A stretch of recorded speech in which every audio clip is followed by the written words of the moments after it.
I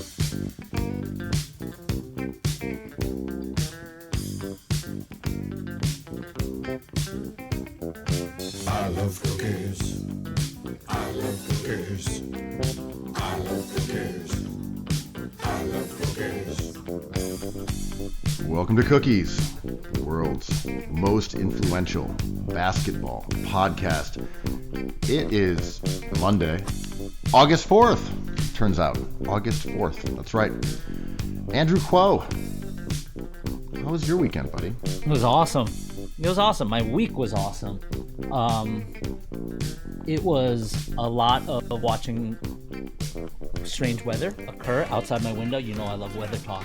Everyone's in a bad mood in my circle. I was trying to overcome that, which I did. I got that mood dog. I had a great one, man. How about yourself? You look refreshed. Why were people in a bad mood, Andrew? Okay, my theory is there's a microbe going around. There's like a little stomach bug, like a Men in Black controlling, a little alien controlling our moods, just like a stomach flu. But also, we're in a point of our lives where it's like things are kind of tough for a lot of people.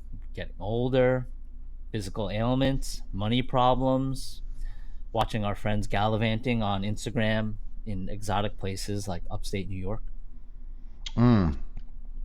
Some of this, it's envy is what you're saying. Envy for the youth. Envy. For the DJ Envy for the whist, for the ability to go cliff diving, the ability to squander your time lavishly as a younger citizen. And we've done classic segments, perfectly classic segments about out east. Upstate New York should not be mixed up with the culture that's going on in the Hamptons and Amagansett. Although there are some parallels in certain places. So I went upstate over the weekend, about an hour and a half up on the east side as far as upstate goes. If you were looking at the full spectrum of New York is huge. West, it's huge. Of West being, I don't know, Andes, Narrowsville, Livingston Manor, West, and then you've got the sort of commie corridor of Hudson and Rhinebeck, and then you go further east and it's kind of, yes, near Connecticut. So I was on that side, which I'm pretty unfamiliar with, but it was only an hour and change up, which is pretty breezy. It feels like it was lovely. Had a great time, and getting some nature after being in the city for a prolonged touch some grass, and like, wow, grass feels nice to the touch. See some stars. Look at all the stars up there. You don't see them here. Tick checks? Yeah, there are a lot of ticks up there. But yeah, I was going to say the upstate, I think I understand, is having a bunch of land, not being able to see your neighbors, maybe firing off some guns, this sort of away from it all. I don't really get the moving to a small town that's walkable. I don't get that version of upstate, really.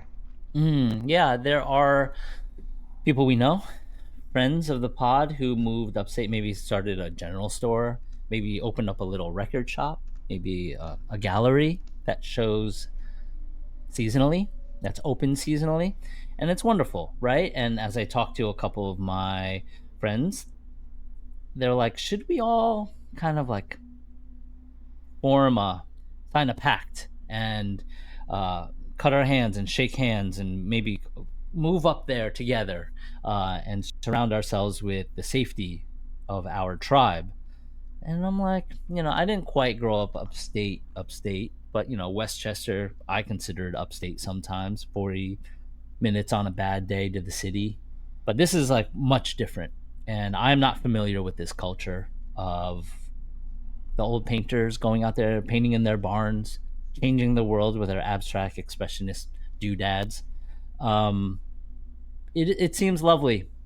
It seems nice. I can imagine you dominating at a small store that sells wind chimes.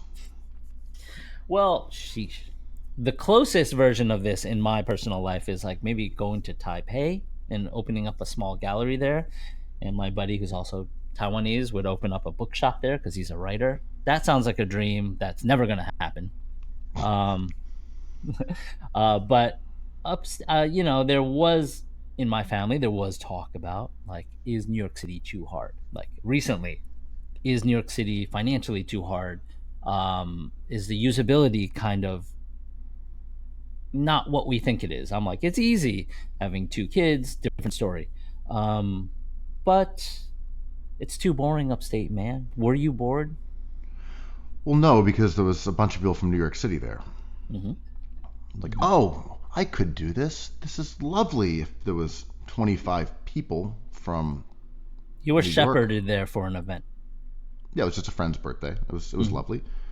But of course, I self-deluded when I was there, looking at this Hmm. lush splendor and the copses of trees and a pond with the frogs burping and the stars twinkling overhead. Who wouldn't want this? Surrounded by all these people from New York City. Right. Yeah, I always thought that I really know I love New York City when I go to every neighborhood and I'm like, I could live here. It's like, oh, Brownsville, I could live here. Chelsea, I could live here. Harlem, I could live here. I don't get that totally upstate, but I've not spent that much time. I used to go to the Rhinebeck Bard area quite a bit because there's like an enclave of artists and curators that hang out. That was cool. There's a great bakery, but the people there, even self admittedly, are like, tell us everything you can about what's going on in New York City. Well, on one side of my family, there's a huge amount of people who did this sort of hippie commune in rural upstate New York. Hmm. And it was as your friends described in trying to compel you to go out there. Hmm. They all knew each other. They were sort of different from the rest of the people in the broader community. They were literally former hippies, but they all hung out with each other. And as Hmm. people grew up, like their children dated each other, and it was like very, very Hmm. incestuous. Makes it sound creepy. It was more like, okay, these are going to be our friends for the next 25 years because we're all moving here. Kind of no one's going in or out except for a few of the kids, and then they will come back. And there is a charm to it for sure. Like, okay, every Friday we're playing volleyball and having a barbecue, and Hmm. everybody's here. The adults are all smoking weed. They're going to drink some craft beers. Someone brewed some wine, but it's very specific. You have to be down to do that forever until you perish. One of my good friends' families joined a commune near a lake, like a couple hours upstate, probably close to where you were. They're like, come up, man. If you love it, there's more houses. And we spend a lot of our summers out here. Every weekend during the year, we come out here, and there's kind of a cafeteria. All the doors are open. The children run through the houses. I don't even know where my son is half the time because some other family is looking after him. And while that sounds appealing, it's the certain cycles you go through generationally. Like, I'm just not in that cycle. I feel like it's move away or stack, live vertically, live horizontally, live vertically. I'm in the live vertically cycle of my family tree. So I really want to stay in New York City, but should I catch NBA AIDS and go into a cabin and write my for Emma forever ago? And go and play for the Washington Wizards, and then Become go to the Bonnie there. Celtics, and Right, then go right. to the Hawks. Become the ultimate spacer that every team needs, that certain teams should never have let go. But I mean, you sort of mentioned earlier the idea of going to those areas and then settling for the amount of like artistic sources of inspiration that are available up there. And it's like, hey, did you hear a folk band is coming in to play at the barn on Thursday? Like, would not miss that for the world. Like who all's gonna be there? Like, oh, we're all going. We're all going. I mean, I'm in a group show this summer at the campus, which is a school that was purchased by like a conglomerate of galleries down here in Manhattan and in Tribeca and in Midtown.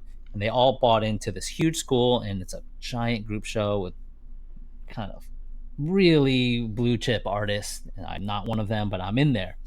and it's around an hour. And there's an appeal there. I saw a listing for a newly vacated house with an artist studio attached to it, a painting studio, for not New Manhattan prices or Brooklyn prices. I was like, yo, my life could change all of a sudden. I would still make perfect pods. We still have the internet, you know. Okay. I would still watch Knicks games in the morning, replay in the afternoon and at night. But the appeal is apparent. It's visceral. I am not ready to have less dog. I want more dog in my life. So as of now, I'm not going to take that kibble. I'm going to stay in New York City and try to make it here. That's a good point, because the joke that I've always made about Berlin, right, is like that's where you go to not finish your album. Yeah. Like, I'm going to head to Berlin and not finish my novel. I'm going to not finish my art installation project. It's going to be amazing. I'm going to not finish it for years on end. And that's the appeal of Berlin, that this sort of suspended creative process where nothing really gets done. And that may have changed because Berlin got more expensive. Like there is a consequence to areas becoming infested with artists, and then ultimately they have to move if their intent is not to finish their project.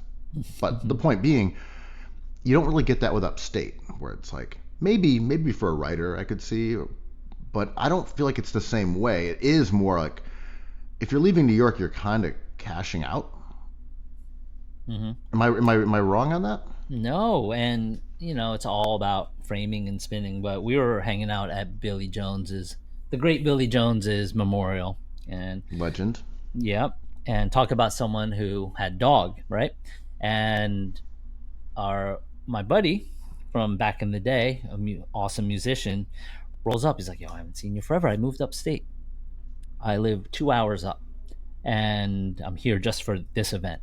And he proceeded to tell me about his thoughts about community. He lives in a commune, about people sticking together, supporting each other, and how upstate is this personification of these principles. And I, in my mind, the whole time had to wait. But after 20 minutes, I was like, "But you left us here. Like, you were a New Yorker for so long. Why don't these principles apply where we're sitting? Because we need you, man. We need everybody here. Our friend just passed away. Like, we need the emotional and physical presence of you. But you left us." And he's just like, "Yeah, it's quieter and cheaper." I'm like, there it is. Like, I cannot fuck with that. Andrew, the soul of New York City is now in Roscoe. Right. I'm pretty sure that's trout country. I don't think. No. Yeah. New York has gravitated the artistic energy that you loved from this city that brought you here like a moth to a flame. Yeah, it's in Roscoe. It's in Roscoe now. They have a general store. They sell bait. There's a lot of fishermen come through. That's the real New York. Not Twitter bait, at worms. We're talking not RFK brain worms, actual worms to catch trout. Yeah, I'm gonna go up there, finish my album, and I opened a bait and tackle shop. Yeah. That's the real New York City that you remember. St. Mark's, remember? I'm doing it up there. And to give my friend credit, and to bring up something you brought up a few seconds ago, who is the fool? Because I was sitting there, I'm like, I'm such a fool. I'm a fool. I have not done this correctly. I have not built the architecture of my NBA team correctly. I have too many buckets, guys. I forgot to get an IQ dude, a unifier, a basketball genius. I should have. Why do I still have this hunger for the things that Manhattan or Brooklyn or Staten Island can offer and not upstate? You just got that you're just a city dog. Am I though? Because I don't do shit except sit in my air conditioning, watch classic movies, and work out. Well, that's why you're so cock diesel. Oh yeah, I got ripped, man. You can't see it, but I started lifting. So my thing here is, this reminds me a little of the conversation we had about, well, why aren't you in Europe? It's like, well, because it's better to be in the city. 80 degrees in August, there's nowhere better place on the planet. Yeah, be on your boat. Eat your shrimp scampi with your feet dangling in the Mediterranean like a loser, like a cultureless vampire squid. I mean, talk about a cult. Talk about a mindless following of ideas. But I think this time in the city, when everyone else has options and leaves, like the city needs us to do stuff, to buy stuff, to talk about stuff, to experience, to eat stuff. This is where it happens. Like this is where the team building happens, and everyone comes back in September for their awesome events that everyone enjoys. And right, and sucks the blood from the culture that we created here in July and August. Andrew, we've explained this on the pod. Everyone gets this now. They know it. They know it. It is established as fact. I need to be on my moral superiority shit, so I have to explain why I can't afford to spend a month out in the Hamptons. Exactly. So I have a question. You mentioned this a little while ago. You said, I'm not a blue chip artist. Explain what that means to the listener. Because to me, Andrew Kuo is a blue chip artist. Right. In my purview, in my expertise, I'm like, Andrew Kuo, the blue chip artist, Andrew Kuo? Just tell us in basketball terms what you're talking about here. I am not a max contract Luka Doncic type player. At the very best, and I'm grateful for everything. I'm PJ Tucker. I am a player that follows Tom Thibodeau around. Taj Gibson, perhaps. I'm in the conference. I'm at the table. I'm on that bus. But when I talk about blue chip artists, I'm talking about not only money, like some artists make significant amounts of money off of wonderful artworks. They are in the canon of institutions, museums, the big museums here, and I'm on the brink of that. It feels, but my work is fast and loose. It's a little bit funny. It's a little bit lower quality, maybe. I don't want to sound like, I'm not talking about like civil rights. I am not talking about our country. I am talking about my experience as an outsider. I'm talking about my experience as an outsider with a sense of humor, someone who loves escaping through art and books. That's what my work is about, art history. Knicks losing to the Pacers is your Guernica.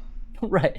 Like, for example, there's artists that make artwork about basketball that are just showstoppers and tremendous. And they are about culture, they're about immigration, they're about the other. It's phenomenal stuff that should be in museums and should cost $1 million.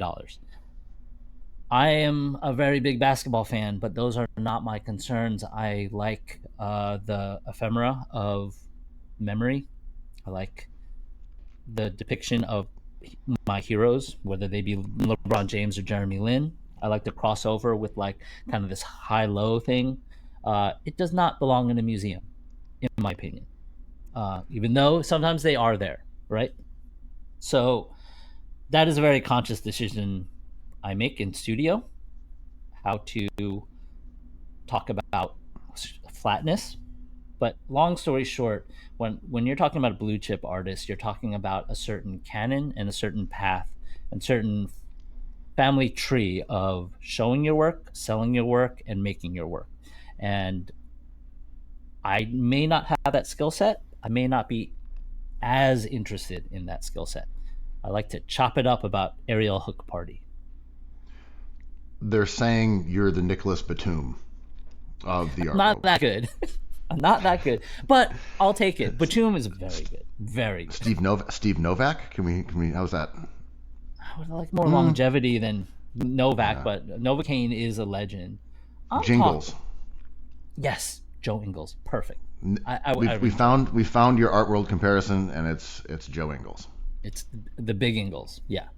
I've also said that's also my personal basketball player comparison. So I feel like we've landed in the same place. This podcast is the Joe Ingles of basketball podcast. And I'm not trying to sound like woe is me. I'm just trying. No, Joe is me. Joe Ingles. Like, remember I wanted to do a satellite podcast for Cookies called Practice about artists who love basketball and how they think about their work and how they think about life and all this stuff. I'm just being honest. I am grateful. I am in a fortunate place. So I'm not trying to be like, oh, shucks. I am privileged. But there's some big artists out there. Like, I'm in a show at the campus with fucking Paul Pfeiffer, who's one of my favorite artists, that Filipino king. Is he true? Is he a real hooper? Let's get him on the pod. I would say he's the best, my favorite basketball artist. All right, he's coming on the pod. It's We done. could probably get him.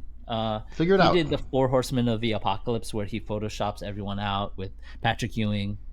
If you know, you know these players, Larry Johnson, and then the videos are just incredible, scary, haunting stuff.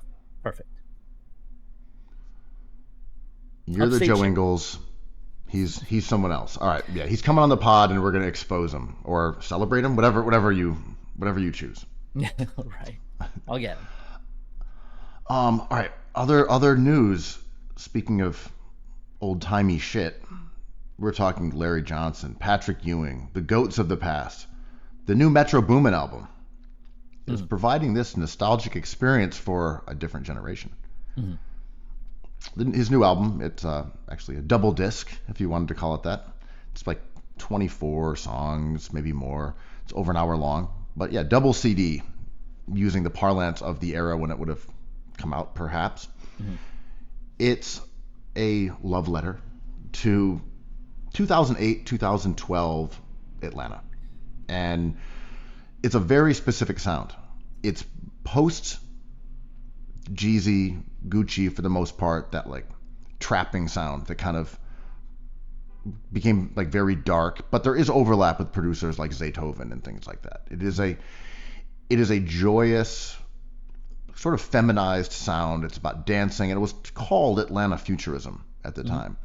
Unrelated to the rapper Future, but he is overlaps with it as well, especially with the producer Metro Boomin, of course. The new album came out to sort of mixed reviews. There are people who are like, well, I didn't like this music back then, and I don't like it now either.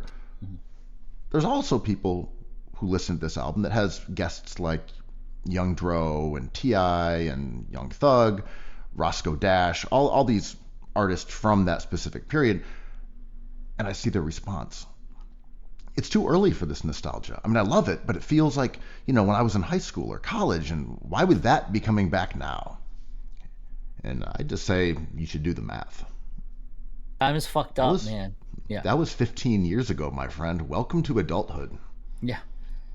When we called bands like The Who and the Rolling Stones classic in the 90s, the gap between those years where they were in their peak to the 90s compared to some of the artists we consider still relevant is crazy. Like when we talk about people throwing toilet paper on the stage at Drake's concert this weekend, I'm like, yeah, he's had 20 years, 25 years of dominance. It's about time people start hating him. It's just like, Drake, the kids hate him. I'm like, yeah, those kids, his fan base is probably has kids that listen to him. Talked to someone about Turnstile this week. It's like, oh, that old hardcore band. I'm like, no, that new hardcore. No, they are an old hardcore band. Time and youth culture is so confusing because Someone like Young Thug, great example of this as well, because Thugger, but it felt like this was the dawning of a new age, and that he ushered in a different way of seeing music. And although he was clearly inspired by Lil Wayne and a child of the Wayne prime, and brought in a new way of making music and dressing, and you're like, right, that was 2010, 2012. Yeah, that was over a decade ago. Yeah, I mean, how we always talk about the cycles that bring back certain elements of a previous generation and how they're getting tighter and tighter now, especially with technology, the internet, sourcing, trends. But I've been thinking lately about someone like yourself who is always interested in what the youths are doing and youth culture and even vintage stuff. Like I'll be walking around Clinton Hill this week. Saw two vintage Slow Dive tees. And Slow Dive is an old band that just got back together, but shoegaze is always something that signified youth to me. New. It's like we don't care about the concerns of the Who. We want to create a new sound with new machines. Kevin Shields, new recording techniques. I'm like, oh my god, you see a picture of Kevin Shields now. He's an old dude. Right. And like, and rap is very confusing, right? Because it still sounds fresh. It still sounds new. Like I've kind of done a 180 where I go to a public park in Brooklyn, and I hear Grandmaster Flash, and I used to bristle when I was actually young. Now that I'm old, I'm like, that's a wonderful sound of the city. Yeah, I think there is an interesting thing with specifically New York rap that's older, where the tempo change was this line of sort of segregation between breakbeat boom bap rap that goes back to, as you were saying, like Grandmaster Flash up to Wu Tang and into the early, almost up to 2000, you could say. I mean, even past, but it became the sound for New York City rap. But since then, it's been so dominated by the South and by changing BPMs, and the East changed, whether that was Cameron and French Montana. They changed that traditional sample-based 95 BPM sound to one that enabled more complex cadences and more sort of bouncing over the beat. But I think that's why stuff like, old Atlanta music from 15 years ago, it sounds older, but this is our first time distinguishing in some ways the Atlanta sound from by era, because from the New York centric approach, it was like there's New York rap, and then there's Southern rap, and then there's LA rap, and maybe there's Texas rap, and then there's grime, and then there's some It's DC. more It's so refined. Yeah. regional. But now we're looking at like, oh, there are real differences even on like a 5-year gradient Yeah. in Atlanta rap, where it's like this was the Jeezy, Gucci, Trappin' era. This is the Franchise Boys. This is Knuck a Few Buck, and then you keep moving, and it becomes a different era, and it's obviously very natural because this sound has dominated the rap landscape for 20 years at this point. Hugely influential, and like this is, so we're talking like pre Migos, right? Like by the time the Migos come out, maybe they are lumped think- in the early version. I think early version, I feel like they're kind of part of it. I feel like they crystallize a lot of the parts that were kind of finding their footing in Atlanta, probably like the best music city in the history of this country, and the legacy of that town is staggering. If you just go to Wikipedia, and by the time the Migos come out, you're just like, they perfected this, right? I don't necessarily think they flattened it, but my kid has taken an interest in Post Malone, and whereas I didn't have one, except for White Iverson, which is a wonderful song, and the Migos are on. Quavo's on a couple of hits, right? And it feels flat to me. Like at first I was excited to discover this artist that has been discovered by many others, and I was like, I'm gonna spend some time. This is beautiful stuff. And then it started to hit me. I'm like, this is too flat. It is taking elements of risky sounds and flattening it to a very consumable 3 minutes. And Post Malone is a talented artist, and when he has members of bands like Migos on his songs, it's exciting, but then it feels like that is a conversation to be had about the town of Atlanta, about what it offers and the aspirations of these artists that change through the generations. And Young Thug was paused by legal troubles, but he always felt like the realest one out of everybody, like artist of the century. kind of stuff this century, and I don't know what his instincts would have, where they would have taken him if he wasn't in so much legal trouble. But he seems like true to an art form that isn't tempted by being. He's also on Post Malone tracks, but his art form seems to be more foundational than like top skimming. I mean, Post Malone is a whole different conversation, Fascinating.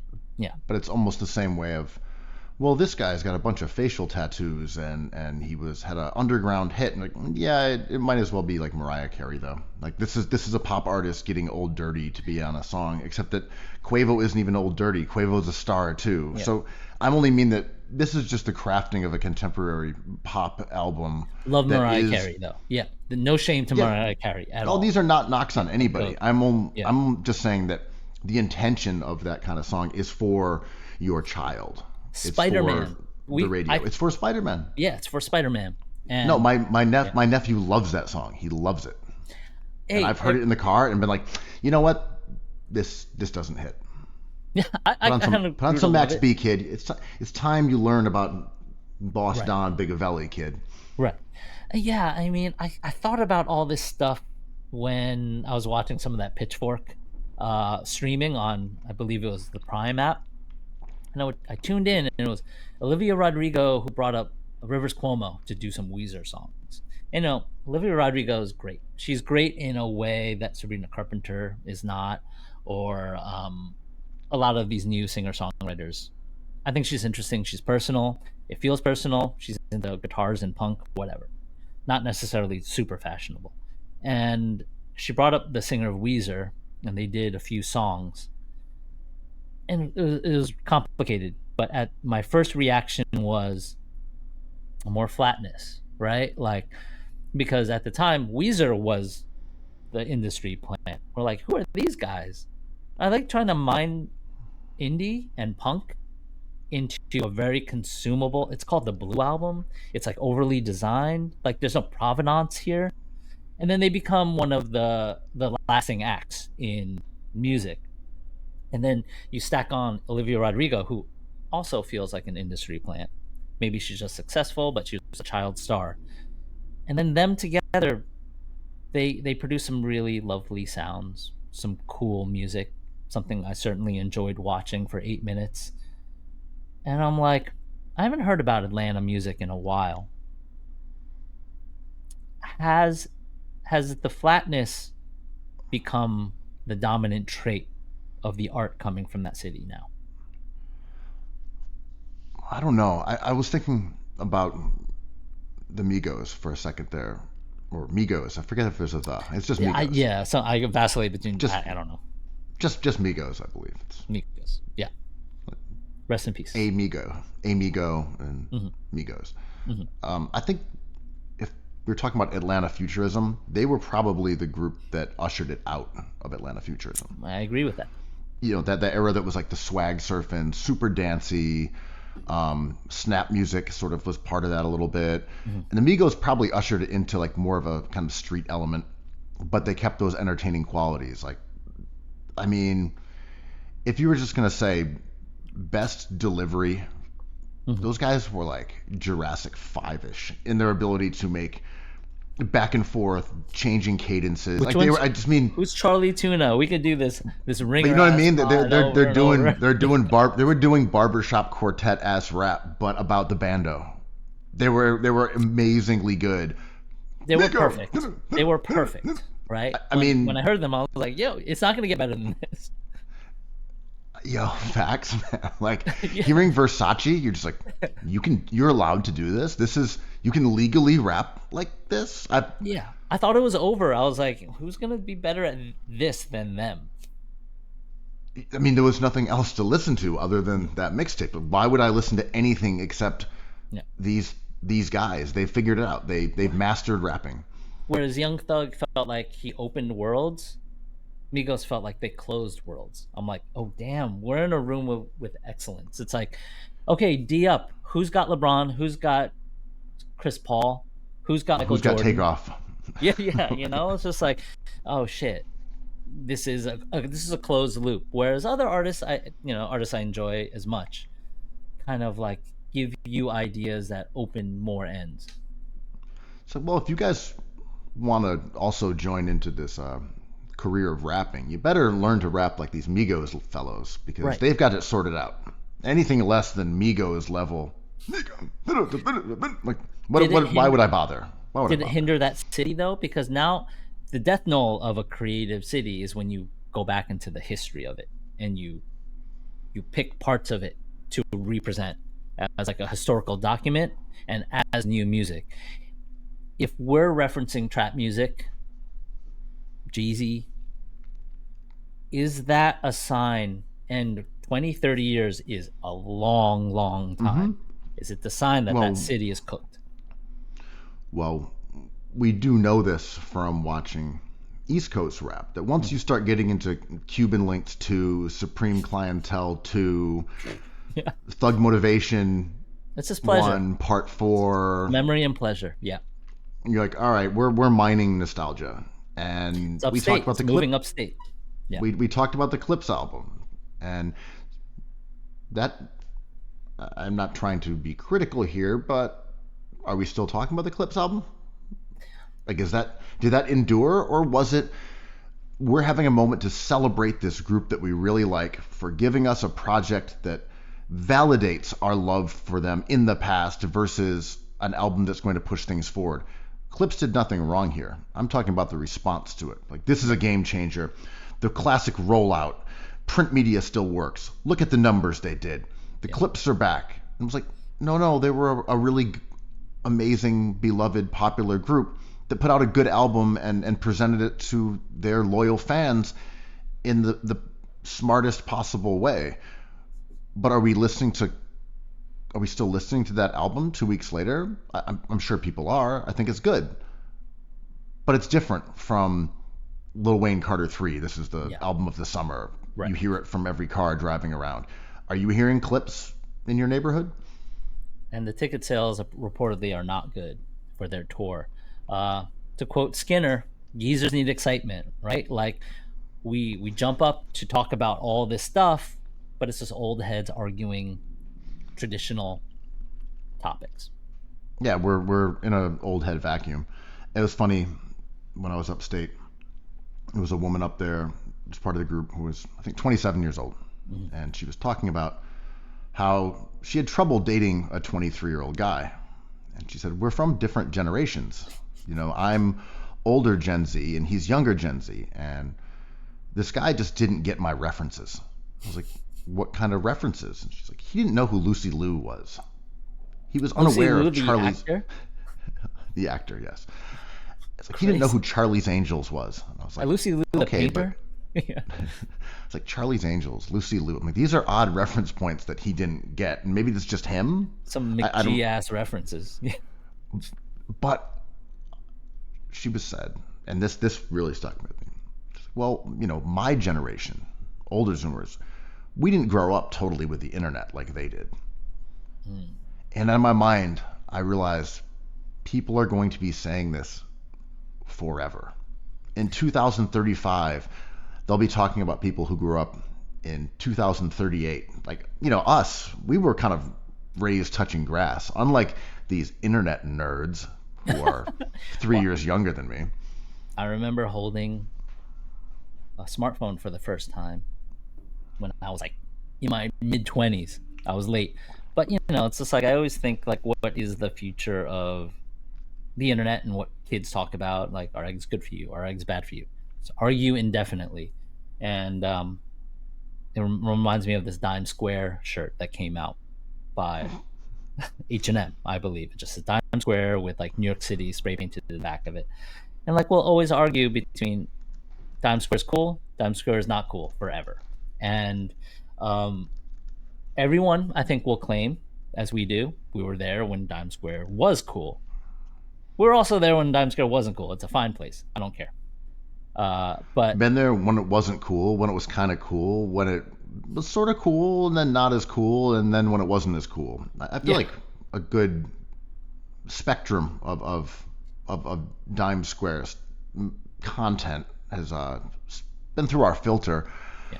Now, Chat Square, different conversation. Woo! But so Fire. so here's the thing about that shirt. It's sold out. What does that mean, though? Is it like some? I'm asking you Okay. what it means. You tell people what that means, Andrew. You diagnosed this piece of information without knowing how many shirts that is. Maybe it was 10, maybe it was 7,000. I don't know, but it's sold out. Listen, this is the first time we're revealing this, What but does we all made like mean?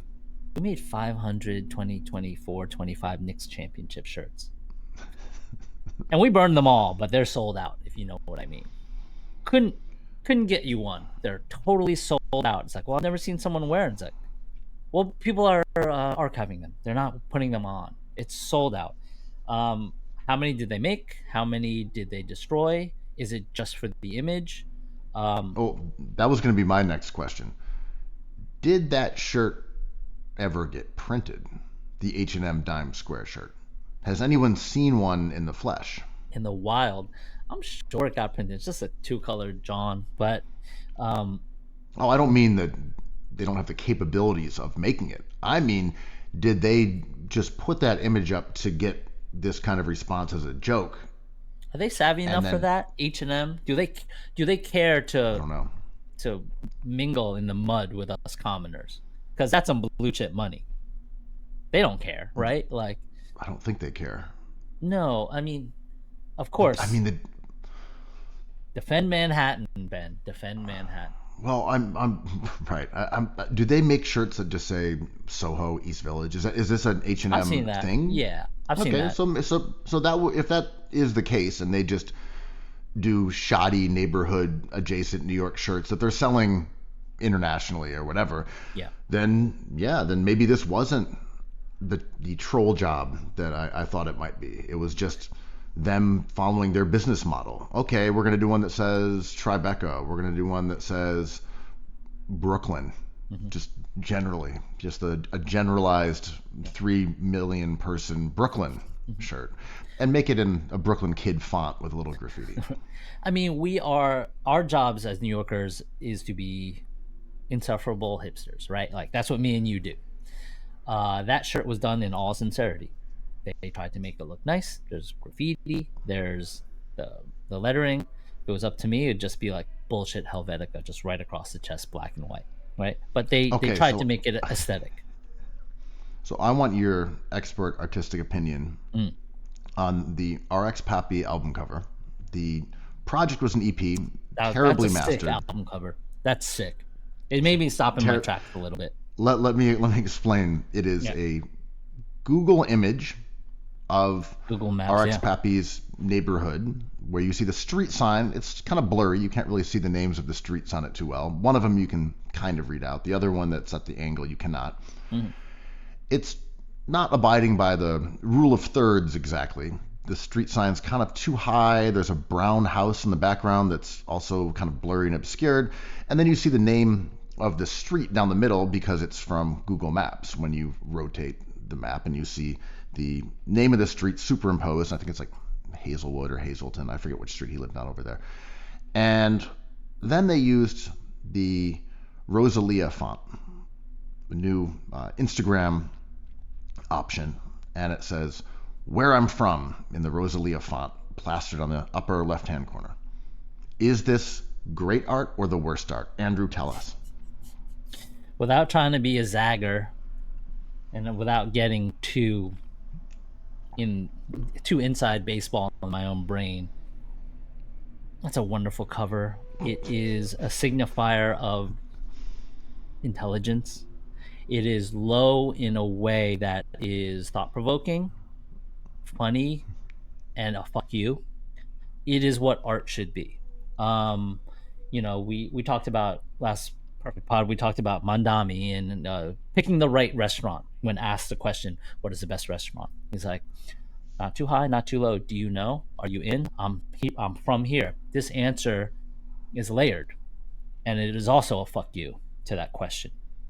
This album's great. I think of like Jandek. Do you know that weird esoteric artist who had strange Polaroid fuzzy photos that created a mythology for decades before he revealed who he really was? And we were like, this is scary, This is interesting. This is extremely outside of something that our brains go to when we think of music, album art, stuff.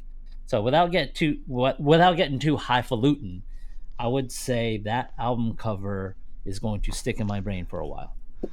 This is true. It's the RX Pappy in his Richard Prince era. The Pictures generation, right? The Richard Prince era, meaning he was part of a movement of image conscious people with Cindy Sherman that took control over the authorship of the way we see images.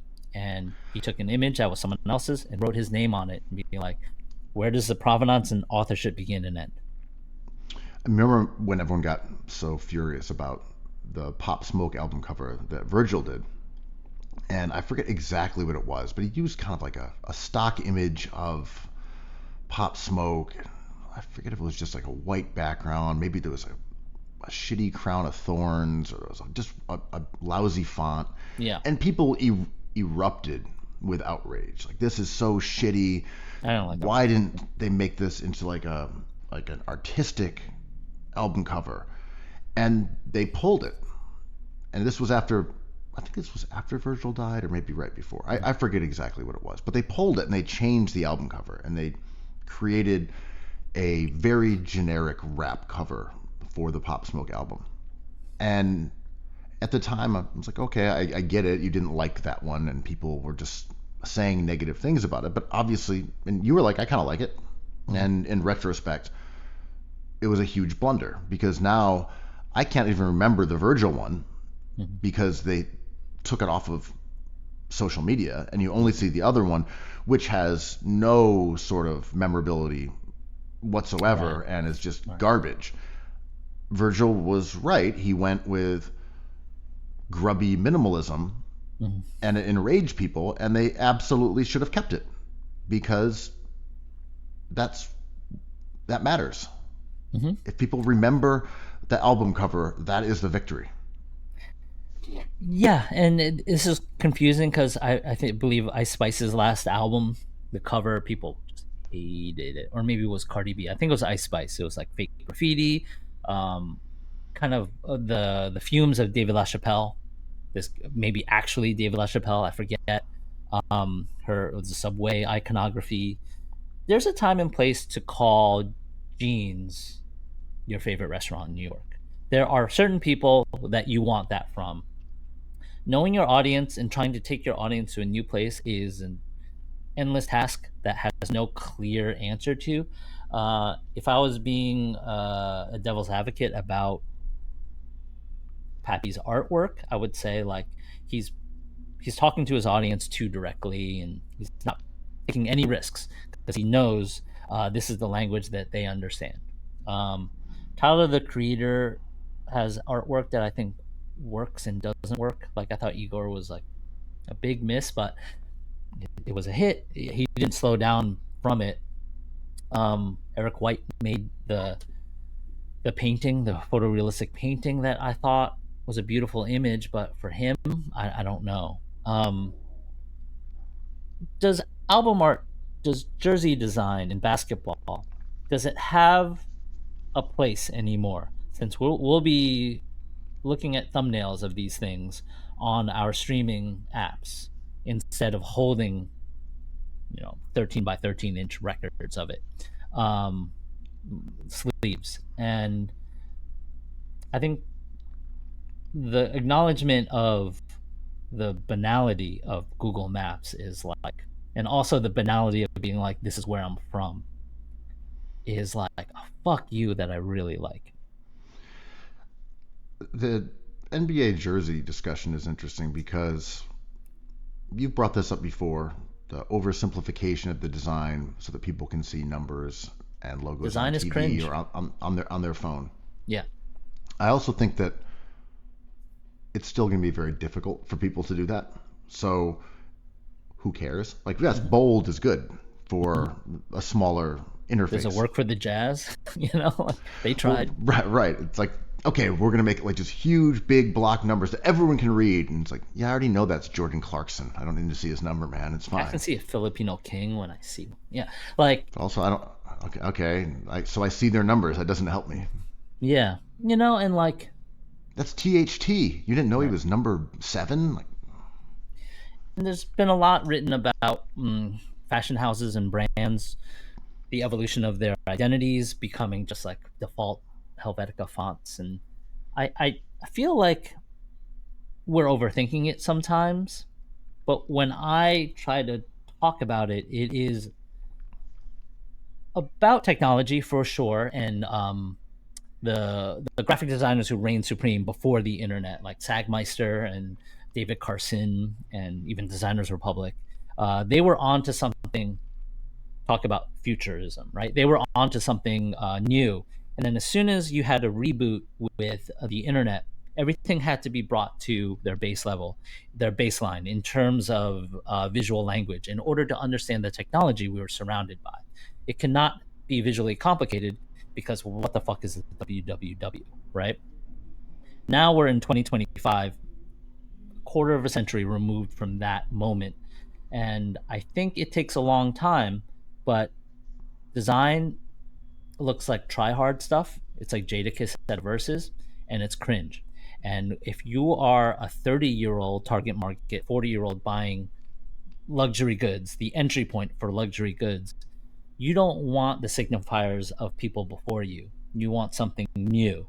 And because your money is politics, right? The way you spend your money, the way you look is your own politics. And to adopt someone else's is not fun. And to adopt the idea of try hard marketing is not fun. You want to be the author. You don't want to follow someone else. this is like Lil Yachty the other day saying, I'm off Rick Owens. You guys burnt it. I'm done I with agree it. with him. Yeah, I'm Like done. I can't yeah. wear I can't be ricked out. Yeah, no, You guys because that's Rick you Owens. guys made it you guys have made it so mainstream that it's no longer a emblem of tastefulness or even of luxury. It's you took it, and people who are not stylish and don't have my money are now wearing this stuff around, and that has made We me need more of this. feel Gatekeep. yeah. I mean, Yeah. Yachty's kind of nailed a lot of these critiques. He made a where- shoegaze album. Yeah. Well, he's like, also, yeah, I think Atlanta is more stylish than New York, but he's just hanging out at like Finelli. He's Right. in New York anyway. He's not in Atlanta. He's here. Right. He's got his hookah outside of Time. I Yeah. mean, last time I was there, he was shooting a video in front of Time Again with a black SUV and some women who may work in the dancing trade. I don't know specifically, but he was just there shooting a video in front of Time Again on a normal night.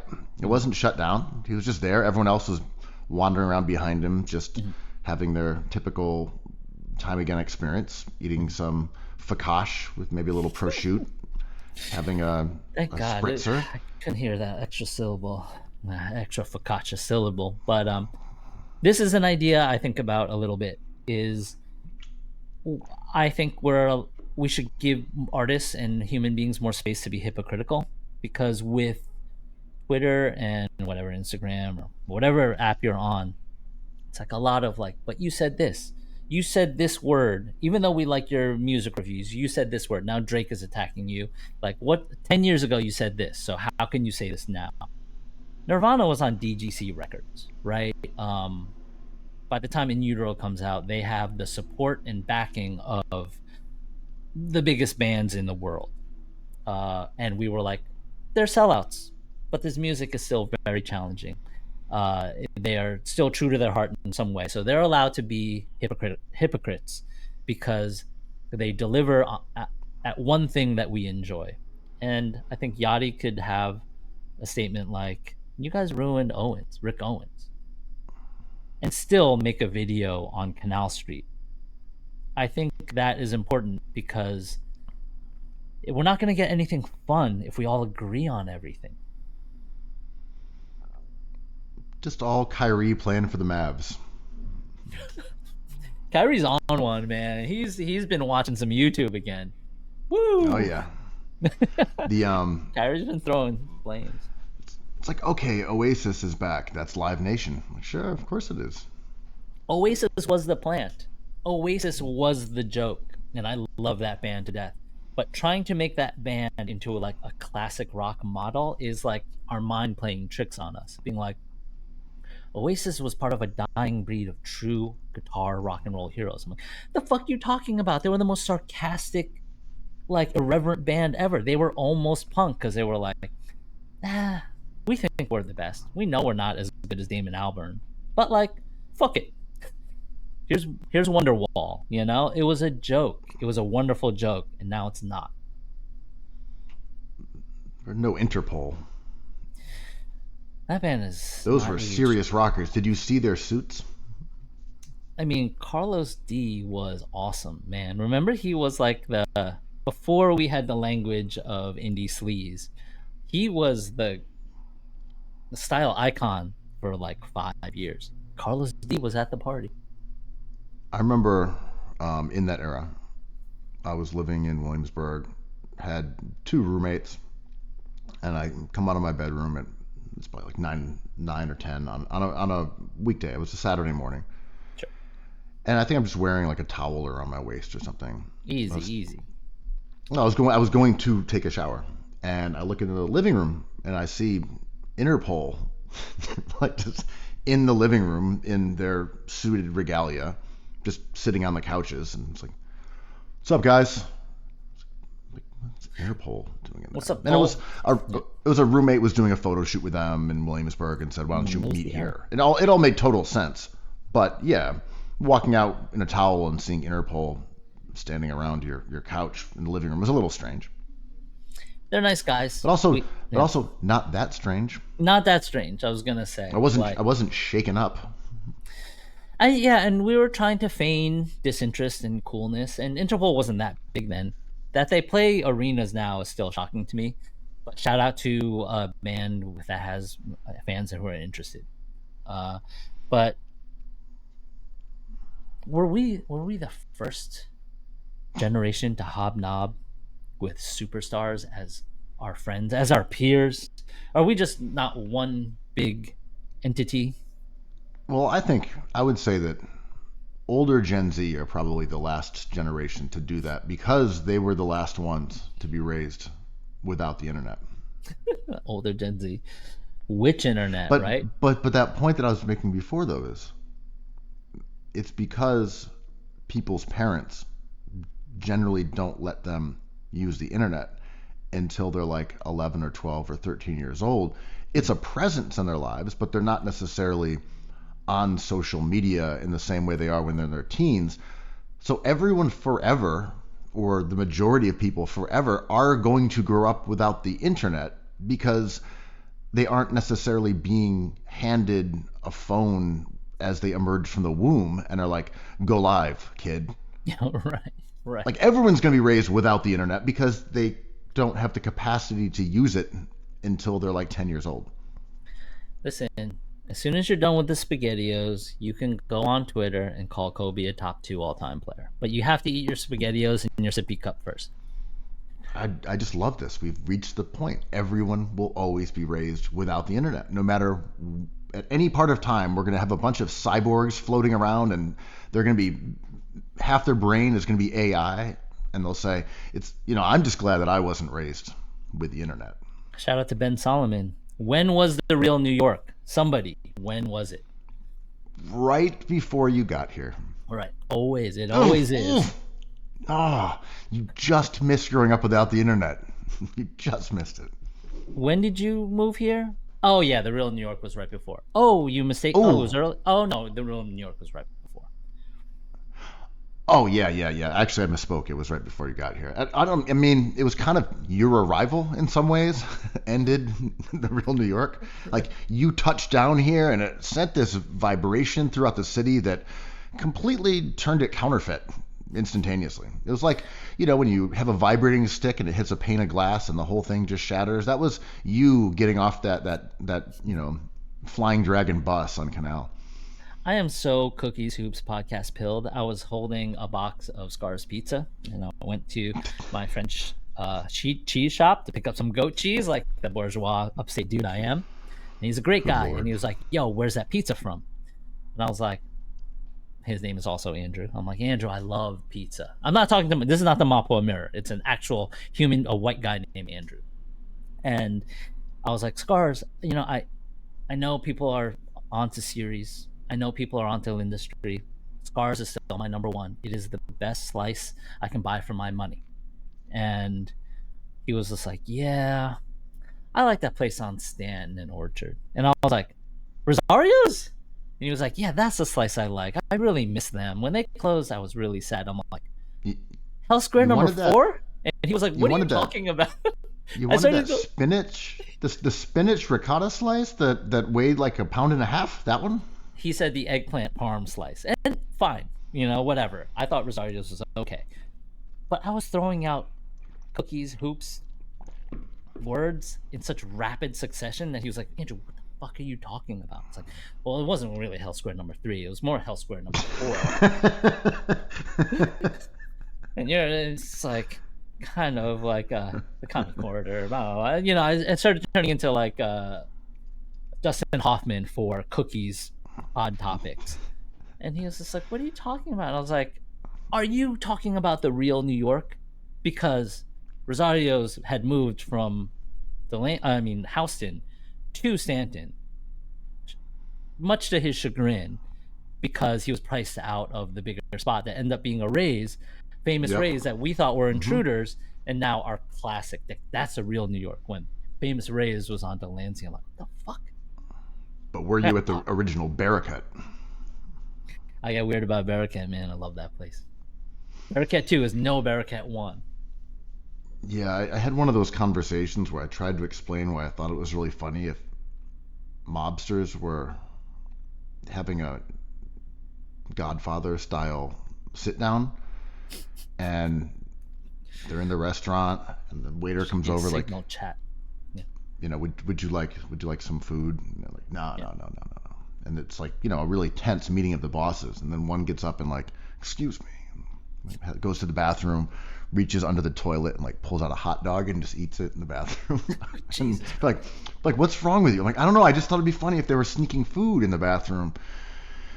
And I was really in my own head, I was laughing, and I just kept laughing at my own really dumb idea of mobsters excusing themselves to go to the bathroom to eat food that like wasn't Italian, instead of getting a handgun and unwrapping it and then going and committing murders. But they would just come back to the table and the other one would go in there. And people looked at me as if I was really stupid, Andrew. And then you're like, this is material for the next perfect pod. You guys wouldn't understand. This is going on Cookies. This is the only place I can really express these deep feelings that I have about stashed dogs.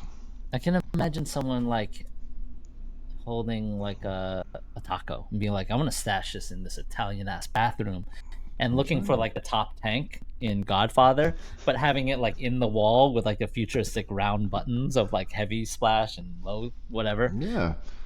Like, where do I Much hide harder. this taco? Much. It's much more difficult these days with these newfangled toilets. I think maybe the like the air dryer. You could get a couple tacos in there, maybe a burrito. You could lodge up in there. You can make a grilled cheese out of that hot air. Those are very unsanitary, by the way. But yeah, it's just like going into, it's like, oh, I'm in the kitchen. But instead of wanting to see someone pulling off a ring off of a human hand, it's just like they're putting a ring on a hot dog. It's like, yeah, See, we're you close get it. enough. Yeah, This is why this podcast is so successful, because some- you yeah. understand what I'm saying. I got laughed out of the bar for bringing up this idea, and now Listen, if I was sitting there with my end beer, I'd be like, right. It's like putting a ring on a hot dog. see, you get it. Right.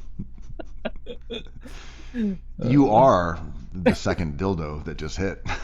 A lot of there's a second dildo. A lot of dildos getting thrown on the hardwood these days in the WNBA. So have we figured out who is responsible for these dildo tosses? And if people aren't aware of the dildo tossing, this has happened now at 2 different WNBA games. That Fever game and a during Yeah, during the action, a dildo has been tossed upon the floor. I know one was green. I don't know the color of the other one. Was it a peach Caucasian fleshed dildo? Well, one was definitely green though. I So it know was that an much. alien dildo and then a Alien Caucasian dildo. dildo. I think that was what it was. I'm not sure about the race of the other dildo, but I believe one was green. I think. Important to Who's see. doing this? Is it an inside job, right? Because immediately someone's like, how do you smuggle a dildo into an arena? And it's like, oh, you just kind of like put it where the dick goes, right? Is that how you get it in? Where the genitalia would go, that's where the dildo Well, would go. if we're talking about a dildo, they are just made of rubber. They aren't mechanical. It's not a vibrator being thrown out on the court. So I don't know where people are going to WNBA games where you're going through like an X-ray machine. But they pat you down, and if they pat down like a dildo at your ankle, they'd be like, you can't bring this dildo in. You're going to throw it on the court to humiliate professionals. I mean, they may be on the lookout now. They're Oh, on yeah. dildo watch. They're on That's dildo possible. watch. Yeah. And is this was the dildo in the arena before? You know how people smuggle like vodka Hot into, dogs into bathrooms before their mobster sit down. yeah, rings onto hot dogs before you cut them off and take them off again.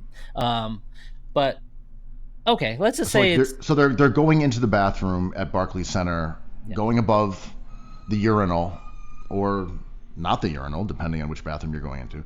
Yeah. And you're pulling out the wrapped, concealed dildo, and then you're taking it down and you're flinging it on the court. Yeah, you're putting the jewelry on the dildo instead of like taking it off the dead finger. It's kind of a vague Chat GPT version of The Godfather. Leave the ring, take the dildo. So, was this a negative commentary on basketball, the WNBA? Like this fan, what was this fan trying to say? These two fans, or were they just? I've been trying to sort this out.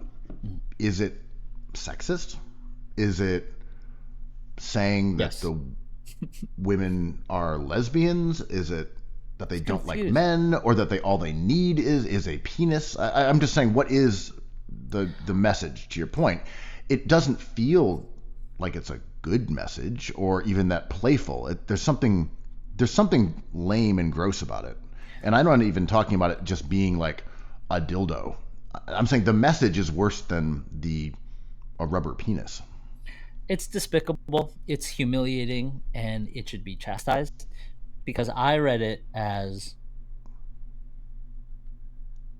not only sexist, it was humiliating in a way that attacks somebody's like core sense of being, their goals in life, what they're doing on that court, not necessarily just entertaining people, but like, this is my life, I take it seriously, and just to reduce me to the definition of what you think I am, especially in a league like the WNBA, which is progressive, and people have evolved to a higher plane where it's just like, maybe we don't fit in society like you want us to. You know, maybe we play sports like professional men.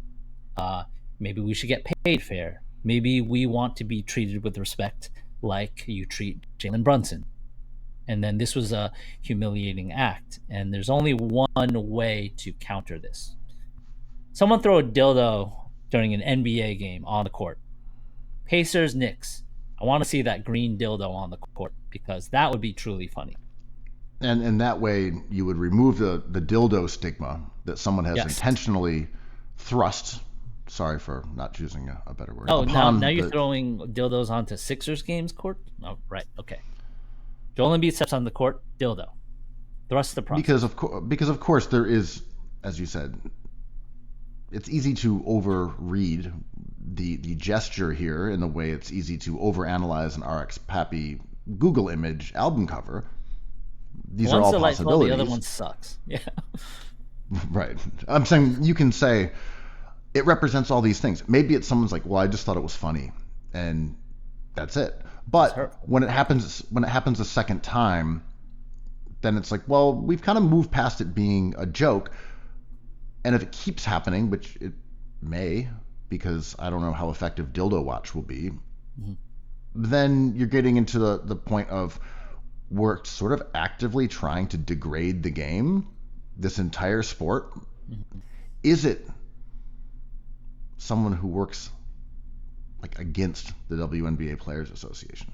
Is it someone who is trying to make a mockery of the sport while they're currently selling their franchises for $325 million, but It's trying the to green dildo. Beware of the tiny green dildo. I mean, is it like, yo, the little green hand and the enormous green dildo? yeah, I can imagine like representatives of the Boston group trying to bring the sun to that city, hiding dildos in popcorn buckets, underneath floorboards, in under trench coats, being like, unleash the dildos, humiliate the sun, so we get them in Boston, we'll build them back up and make $1 zillion. Yeah, because again, overinterpretation is the name of the game here. But also, it does make like a mockery of the sport. Oh, they're pausing this women's basketball game. There's a large rubber dong on the court. Like, to your point, no one's ever done that, to my knowledge. I think we would have heard about it at an NFL. NBA game in its history. Yeah, People have done NFL, it at the Bills, football yeah. game. Which is funny. There's drinking. That's a different kind of party in Buffalo. However, maybe the argument could be that, oh, it's the same thing. What's the big deal? No, It happened at Bills games. What's the big deal? It happened at WNBA games. It's a sign of them approaching the popularity of the NFL. I know you're zagging here, but do all dildos matter, right? It's like you cannot be the oppressed if you are the oppressor.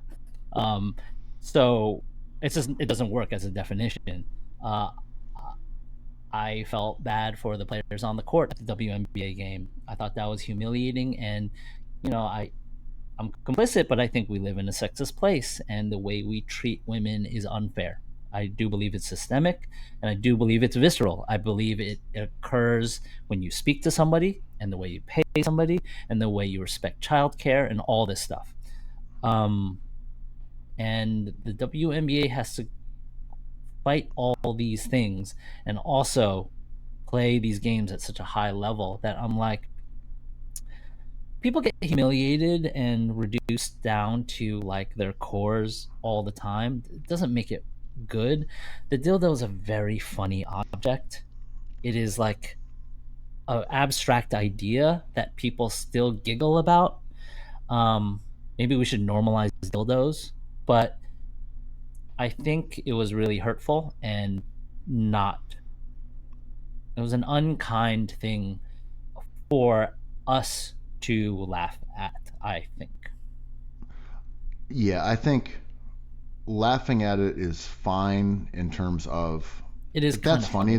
Yeah. That's funny. There's a dildo on the court. Ha ha ha. But my feelings were similar to yours. I felt bad for the players because it wasn't that the joke is on the referees or on the other fans. It's like, no, the joke here is on the players. They're women and there's a dick on the court.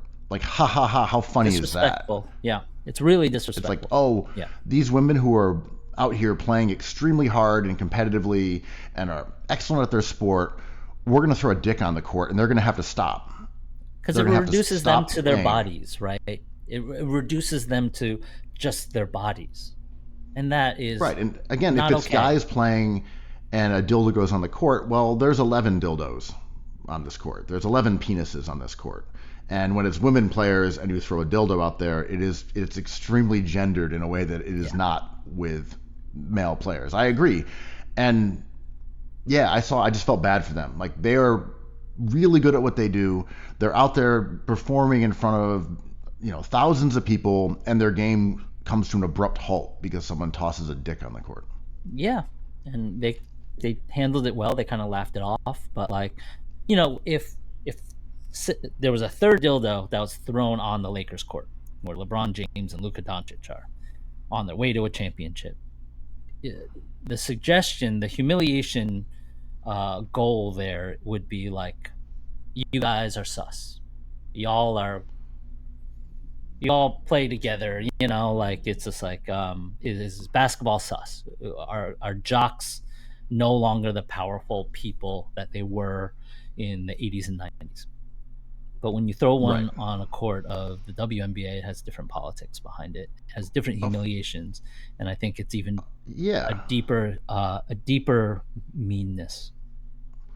I know, I agree. There's like an element of sort of penis envy. It's like, oh, you want to play this sport that men are, better at. That You're men inferior. are You're the inferior. define. Right. You want to be like men who play basketball. Yeah. No, I think it's lame.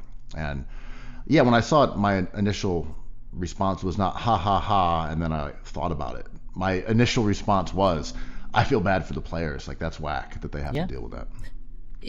We have to mention that, like, just recently, the autonomy of women's bodies was taken away, right? Like, and to call attention to someone's body like that with a casual gesture, like throwing a green dildo on a court, it's like, LOL, it's a dildo. Those are funny things, but like, women don't have control of their bodies in all of the country, and that's extremely fucked up.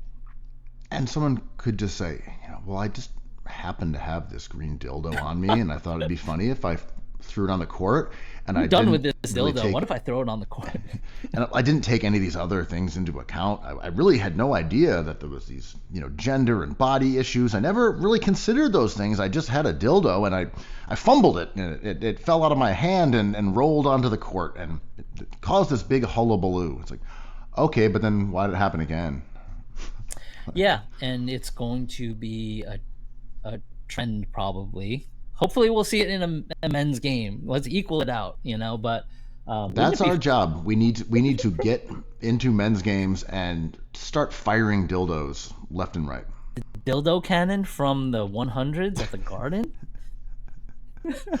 Someone's gonna get hurt. But what if it was like painted as the opposing team's colors? What if it was like, I really hate the Connecticut Sun, man. I'm gonna paint this orange and dark blue. It's like, oh, there you go, on the court. It's like, So, the Connecticut Sun. They're named the Sun only because they play in a casino, the Mohegan Sun. And I don't know the layout of Connecticut that well, but of course, New Haven is not really exactly where Mohegan Sun is. It's still like 45 minutes to an hour away, even though Connecticut's a smaller state. But it makes sense that they would move this franchise to Boston, because now that the WNBA has announced Philly's getting a team, Toronto, Golden State just added one. There's another one that was announced too, another expansion. But they're rapidly expanding. They see fuck the Las Vegas, possibility man. of Dead ass money. city. Yeah. Dead city. And Boston probably should have a team, but it needed to be the Sun. You couldn't have both. Right, it's too close, and there's not enough money to go around to have like two New York teams. But I heard, and casual, I just skimmed the article, but I heard the WNBA brass being like, "Well, you just can't move a team automatically; it has to go through a board." But we don't think that this won't happen. But they just have never applied for a team. The other cities have gotten them because no Boston group has like pitched a team there. And that's a confusing town, right? Because there's the BMM, as we know, but it's like a deeply liberal state, one of the most liberal states in America.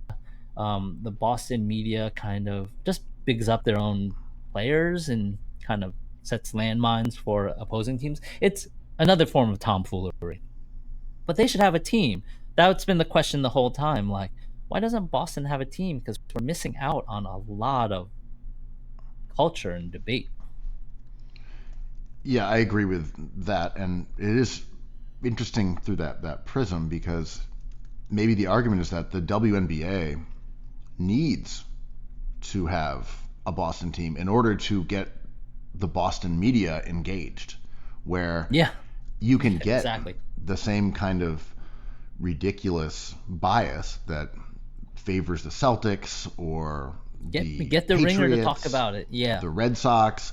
If you give them some fuel for this offseason when there's nothing to talk about except for dildo watch, like whoa, if there's a Boston WNBA team, suddenly they're locked in. They've got agendas. They've got Eastern Conference teams to break apart. Yeah. We need the villains present because it's hard to fight amongst the converted, right? But yeah, I don't know. You made this point off pod, but there was a debate about, pay us what you owe us. It's like people are like, that would be zero. I was like, well, if it was zero, then teams wouldn't be sold for $300 million. There's profit to be made. People just don't buy objects or things for 300 mil and not expect it to return a profit. And it will as soon as they get their TV deal. And we will forget those t-shirts because those t-shirts will have rung true. And it's like constantly hand slapping these people who do everything they can to get a fair shake of this company that is looking to make a lot of money. Yeah, I agree. And my argument for the reason that Boston never applied for a team was that they always knew eventually they would claim the Mohegan Sun because it's only an hour and a half from Boston. Yeah. So to your point, the WNBA would never approve a Boston franchise with the Sun there because the Sun would say, "Are you crazy? That's insane." So they can sit here and say, "Well, Boston never applied. We don't know if it's going to happen." Of course, they're dying for that to happen. Yeah, I mean, it was written, right? Yeah. I think everyone knew this was the case over like the last 5 years since the uptick in the WNBA and it becoming a league where expansion became beneficial and profitable and ideal. Of course, you're taking the one from the casino and you're sticking it in the den of the leprechauns, they call it. Have you ever jumped in the Cookies whip? Being like, I'm going to drive to Connecticut, go check out a Sun game. But since I'm thought there, about it. Yeah. Since while you're there, you'd be like, I'm going to go to Mohegan Sun, spend some big money at the poker table. And did you ever sit next to Gilbert Arenas? Right. Honestly, though, I did go up there and I went to a boxing match one time. I forget who was fighting. A Brazilian guy and someone else, but it was really fun, very, very fun match. A lot of boxing goes on there. Yeah, it was a great time, like fantastic fight. It was fun. We were there with like maybe 8 to 10 people. It was a big group of lads, and we went to the casino afterwards. It was kind of like a little nightclub in there. Steve Francis was sitting in front of us at the fight, or maybe behind us at the fight, whatever. He was sitting right near us. I forget exactly where. And then we saw him again. And later we found out that he struggled with alcoholism, which I feel like I could have told you from seeing him that night. Yeah. And so there were 9 dudes on a dude trip to see some boxing with more dudes. Steve Francis, a jock, who threw the green dildo at your feet? Did you identify the dildo thrower? I was not on dildo watch that night, but I felt like the party responsible was the dildo cannon. Can you imagine? You're just like, oh, I'm all in on this. Here's rent, baby. And someone just throws a dildo on the poker table. That really takes really embarrassing for everyone. It's like, oh, rent. But yeah, it's like Gilbert Arenas. I just wanted to touch on Gilbert Arenas. Damn. This guy, not to be Kwame Brown, not to take Kwame Brown's side on this. This guy had one of the biggest contracts in the NBA at the time. Bonafide superstar. Excellent player. I think underrated. In the joy of basketball, we talk about this. He's had such a big personality. We forget how good he was. Kind of throws it away over some beef or over a gun with Critterton. Okay, that's fine. Then gets gifted like a post-NBA career of being a talking head. Obviously, he's a troll. But there's talks of him joining the NBC broadcast. And he ruins that by doing an illegal poker game in his house. Kwame Brown was just like, how'd you fumble the bag twice in your life, dude? Well, a couple things here. First off, yes, Gilbert Arenas bungling his career by bringing a gun into the locker room, threatening people with it. But then he had a really bad injury too. So there was Absolutely. in some ways a bit of like the Ben Simmons effect, where we view it as he threw his career away because of the gun, And but it was a buying combination bear of like, bricks. Yeah. but it was the gun and the injury. And like with Simmons, it's like he wanted to sit out because he hated Doc Rivers, and then he threw his career away. It's like, no, these were just the bad confluence of things at the same time. And Gilbert, I think, is partially that. Like the guy had some really bad injuries that ruined his career, 100. and he was a fantastic underrated basketball player, very futuristic in a way that we didn't necessarily appreciate because his career was short. And if he had stuck around, I think we would have looked at him more as a player who was a participant in the shifting of the league towards the modern era. He took a ton of threes, hyper high usage, good passer, like that ball dominant guard who took tons and tons of shots, drew a lot of fouls. He was kind of the Cade Cunningham-ish, not exactly that, but the sort of Upright big guard. Yeah. the upright big guard who takes a ton of threes and just controls the ball. He wasn't the heliocentric model exactly. He wasn't like a Tyrese Halliburton or maybe or a Luka or a Trae Young, but like he was almost a connective tissue towards that era. He was fucking good, man. And I don't love his takes, but I No. definitely followed his show. Him sparring with washed players. Kenyon Martin I was waiting to glean more than they actually gave us, but I still was paying attention. And then he gets busted for this gambling thing. And I don't know. I'm trying to not be on moral high ground here, but if we have casinos everywhere making tons of money on DraftKings and people betting on their apps, can't we let Gilbert Arenas just lose a bunch of money in the privacy of his own house? Unless he was like cheating people. This is taxation, Unclear. right? Well, yeah, unclear exactly what was going on there, right? Because he was in league with a bunch of Israeli gangsters. Free Gilbert Arenas, unless he did something really bad. Right.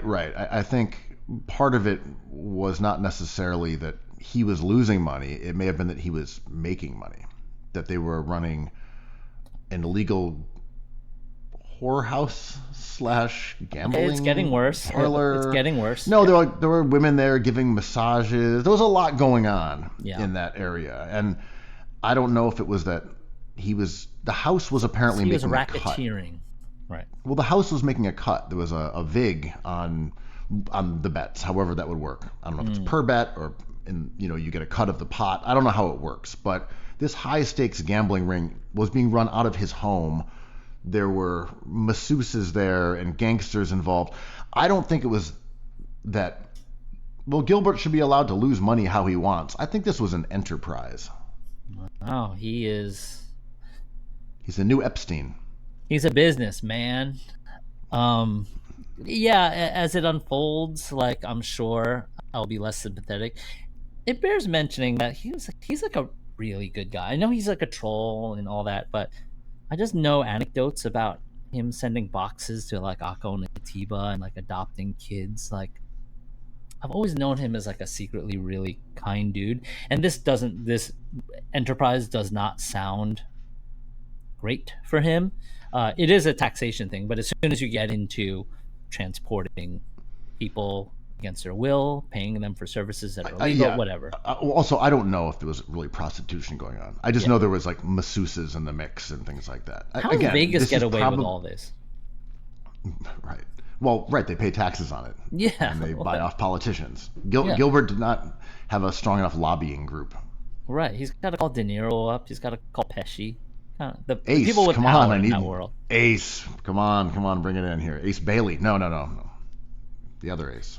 Picturing Arenas chopping up some hot dogs in the back, trying to hide hot dogs under sinks. Just hot dogs everywhere with rings. Just so many hot dogs in this house. Hot dog watch. So here's the thing, though, about Gilbert, right? And he'll probably. I would be shocked if he went to jail for this. This feels like a large fine. I agree. Well, we'll see. I don't know. Shit. I don't know. Well, again, we'll see. Will Trump pardon him? We'll see. But another part of the Gilbert Arenas story is that he has very talented kids in terms of being basketball players. That's sad, man. Yeah. And if you're the NBA, you're looking at Gilbert Arenas like, God damn it, this guy is going to be a part of our league for the next 15 years. I hope the injury is depressing. I hope. His son had a catastrophic injury this month. Probably is going to miss all of next year. So he goes what was the injury again? I think his knee exploded, right? Knee injury, yeah. The Dietrich surgery. He's got to get Dietrich surgery. Yeah.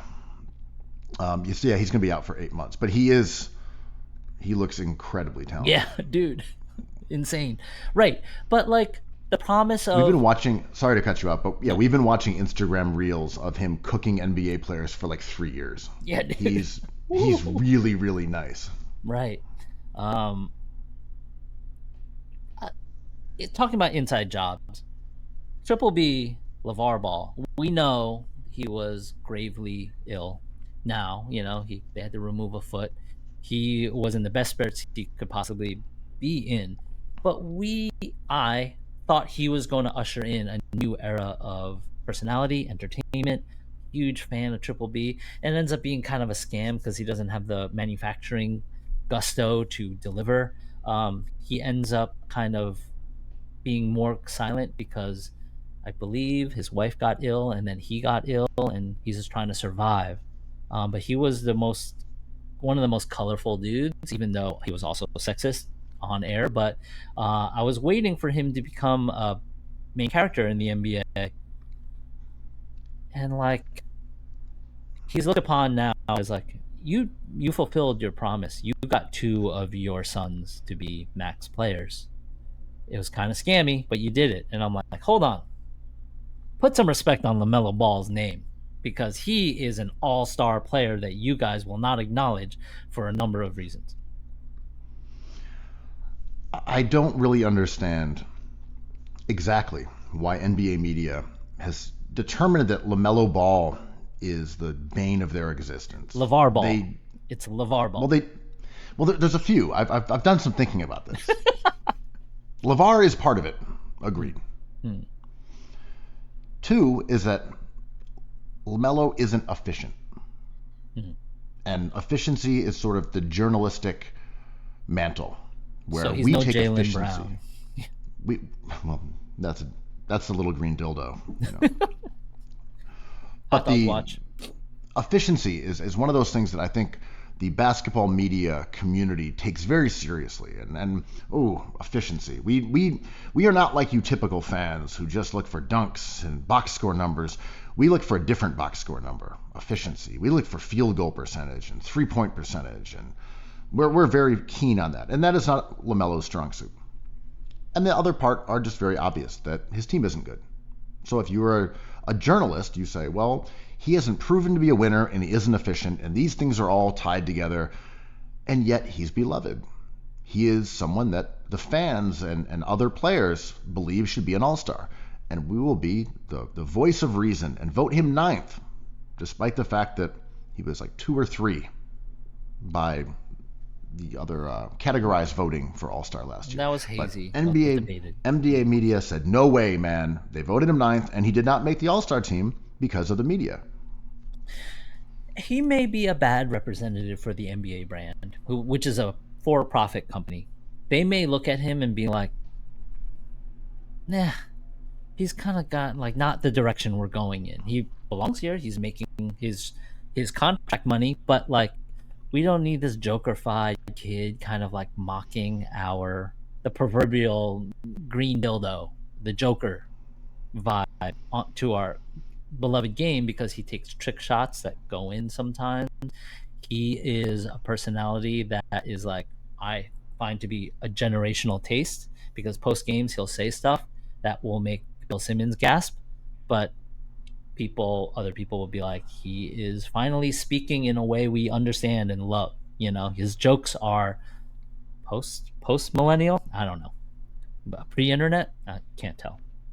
But Well, he's older Gen Z, so he's older. you as a 23-year-old, you don't understand because you were raised on the internet, unlike LaMelo Ball. Right. Like, I mean, not to.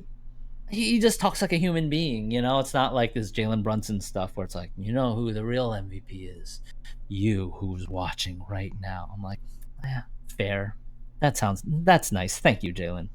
But LaMelo speaks of a different language, of a different culture. So I can imagine Silver being like, we're not in the business of pumping him up. And I bring LaMelo up because there was a thing on Twitter where it was like, I believe Bleacher Report's most overrated players in the NBA, and he was number one. I'm like, pick your argument, because like, he is far from overrated. If he was overrated, he would have made the All-Star team. If he was overrated, people would be speaking of him kindly. People don't speak of him kindly. People find him to be a problem. To me, an all-star is someone like a Jaylen Brown, an all-NBA player who will say, we're playing the Pistons.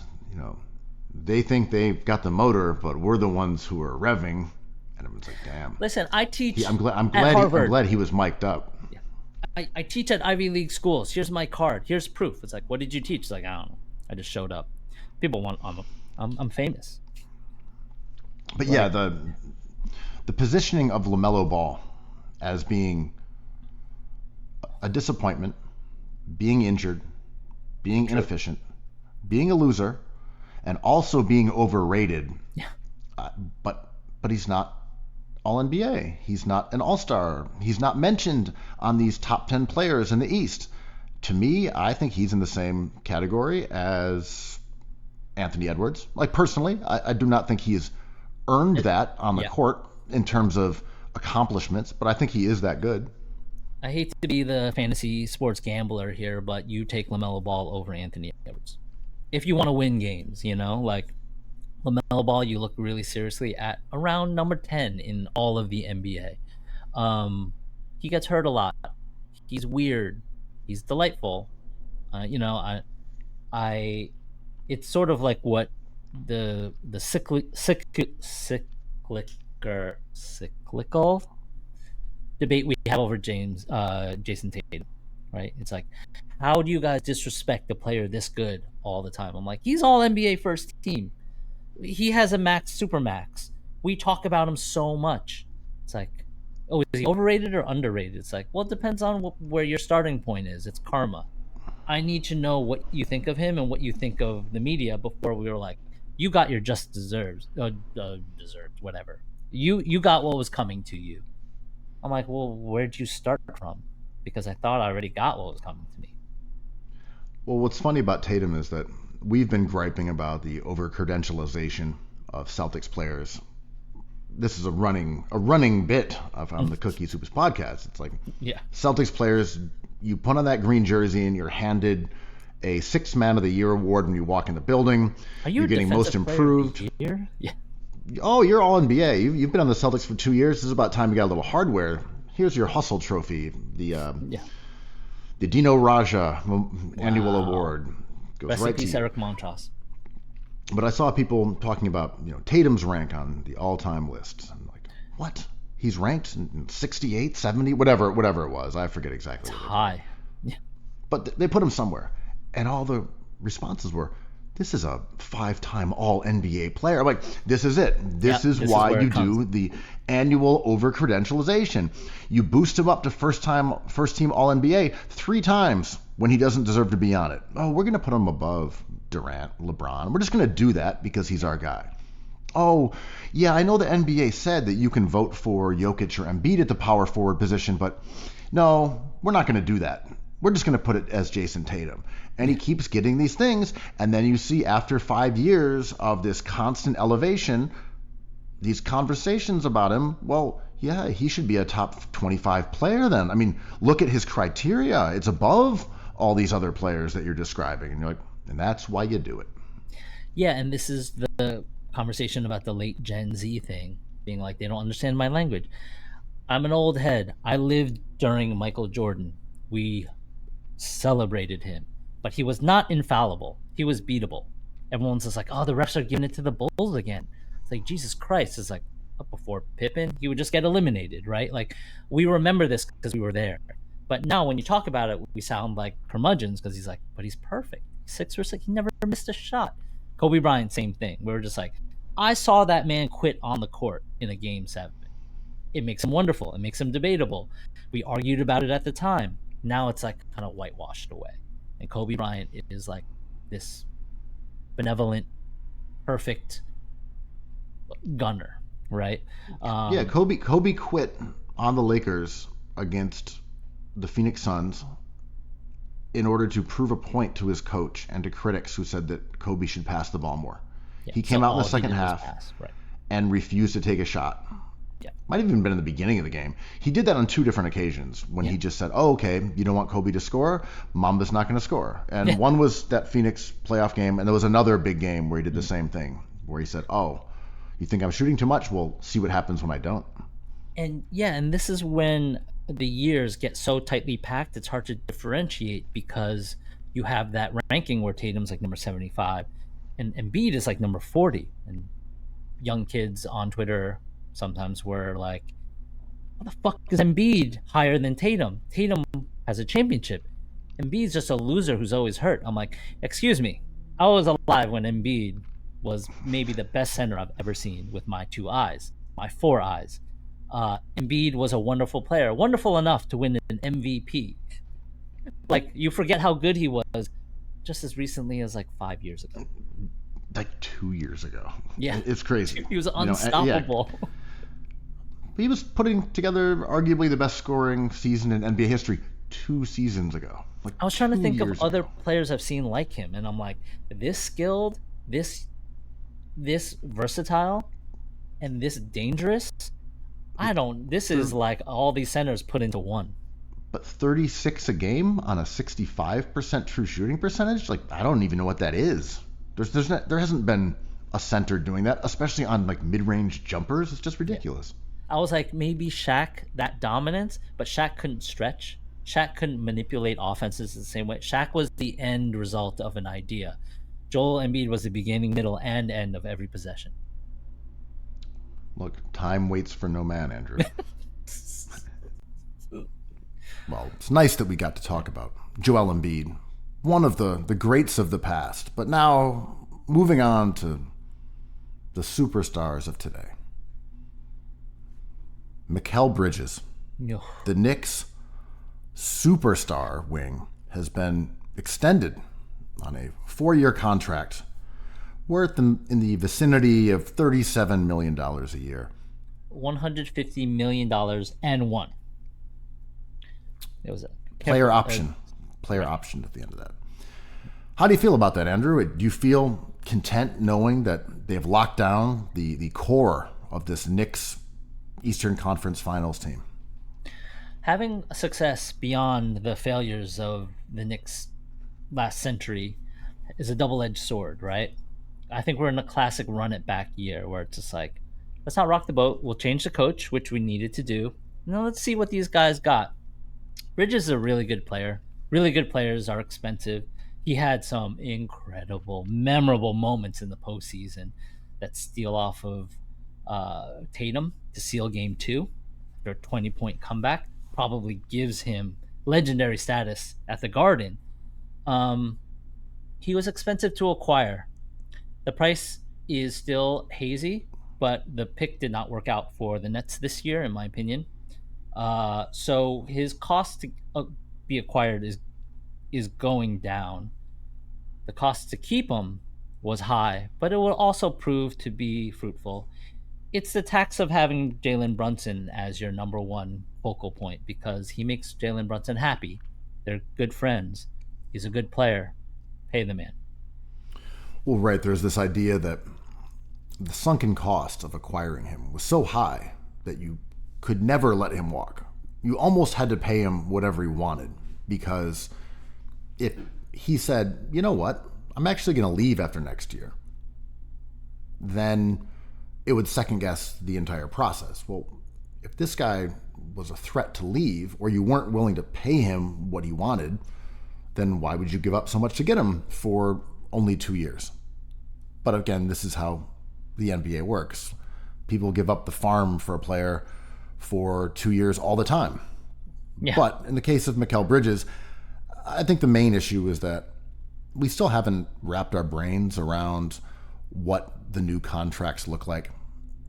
Where in our head, a solid mid-level, high-level role player, a non-star, but not like 7 tiers beneath that, makes like $17 million a year, maybe 22. It's like, no. You are being nostalgia for 2010 via the Metro Boomin album. The reality is that these guys make 35 mil. That's just what they do. Yeah, you're paying him for what his worth will be. He is consistently healthy, and we get into some swampy territory comparing him to better or worse players with similar money. He is a one-of-one player who went to college with Josh Hart, Jalen Brunson. He is going to be expensive because of his skill set as an NBA player. Are the Knicks going to win a championship with him? Probably not. Is allotting a lot of this cap space, even though they're under the second apron, is allotting that portion of their pie prohibitive?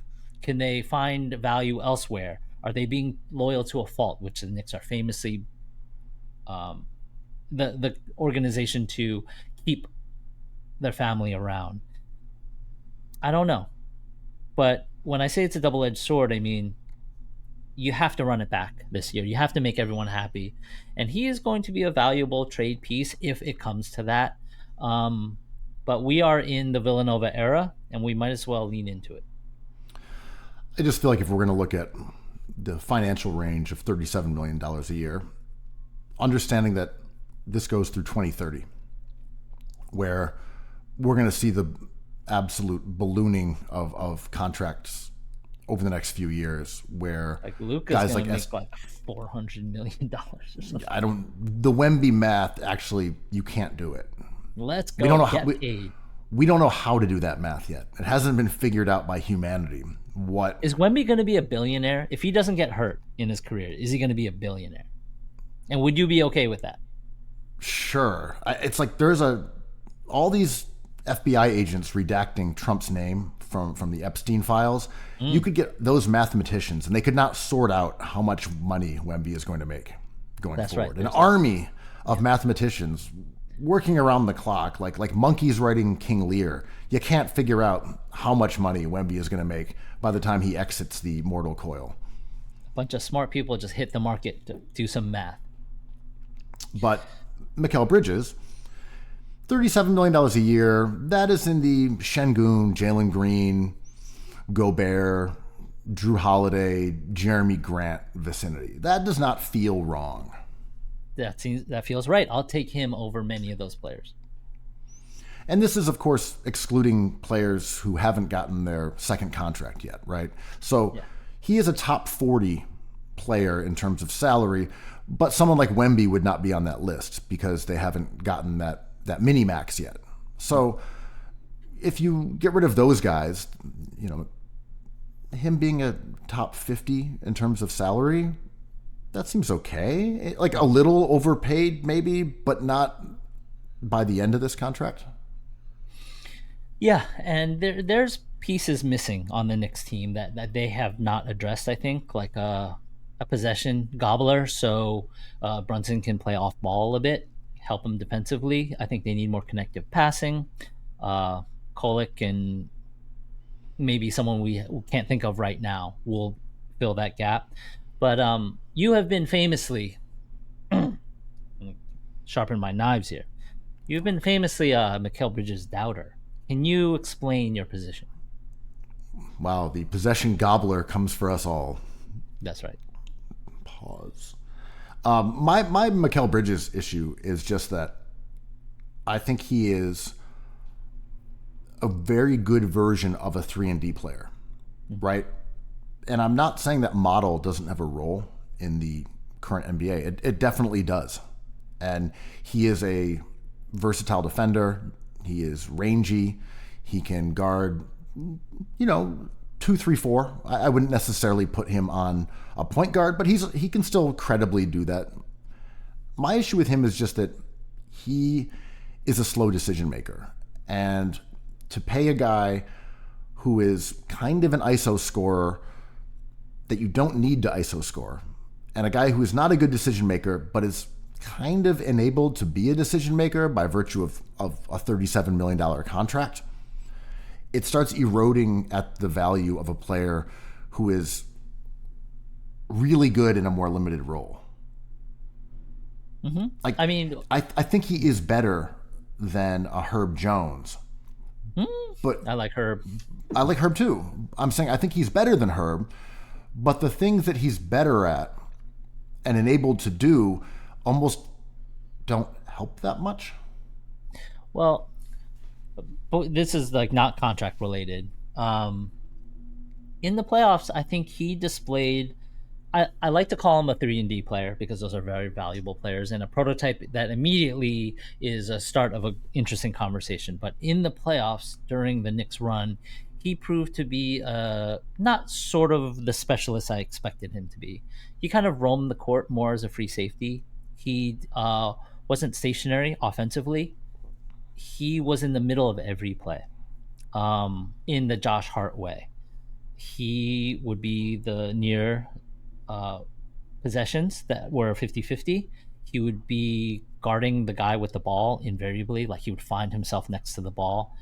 I don't know if that is more than what Herb Jones could do in a situation like the playoffs with the Knicks. Herb Jones is always hurt. Mikal Bridges so far is never hurt. That's what a good player is. Karl Anthony Towns is the best player on the Knicks. Jalen Brunson is the heart and soul of that team. That heart and soul has to be happy, and not to get too sappy, but like surround him with things that make him happy. Yeah, I mean, I guess my thing with Bridges is mostly that he is more than a 3-and-D player, but on the Knicks, I don't know if I want the more. I think I just want the 3-and-D from him as a member of the Knicks, and part of something this has gone wrong if he's doing too much. Yeah, and part of this was Thibs coaching, which by all accounts he just sort of steps back and puts the ball in Brunson's hands and says, "Sort this out, you guys." And there were some plays in the Pacers series where it was very clear Indiana had no solution for Karl Anthony Towns at all. And they're passing the ball into Mikal, who's posting up at the elbow. 2-man game with Mikal. I'm like, why are you doing this? And it's like, right, because Mikal Bridges is part of this. He isn't a 3-and-D guy. He also is supposed to get his touches. He's supposed to be able to go ISO. And I'm like, my reptile brain does not think this is draconian enough. This is communism. Where is the wealth being funneled into the hands of Karl Anthony Towns and Jalen Brunson, and Mikal Bridges going off and standing in the corner where he's supposed to be? Yeah. It would be a luxury to have Mikal Bridges recede into a more defined 3-and-D role, because that means someone else is making up for it. When you have a player like Josh Hart who kind of short circuits in certain situations in the playoffs, when every game is so crucial, Mikal Bridges is kind of forced to exist out of his comfort zone, to which he did okay. Not phenomenal. He took a lot of baby jumpers, which he was getting roasted for, and which he explained was just like, I'm just trying my hardest out there. I'm just trying to score this ball. And I'm like, right, you shouldn't be with the big dogs near the rim. Like, that is not what we ask of you. But you were, and you were instrumental in these comebacks, and you beat the Celtics. You ended the Celtics. Okay. The cap is a different discussion than what these players are owed. It makes me nervous that he gets this cut of the cap. But who else is out there that they can play? I want them to re-sign Delon Wright. I think he was a good fit. He's tall for a guard. But, it's not that, they're going to reach for Grimes back here again. This is where their money's going. Well, also,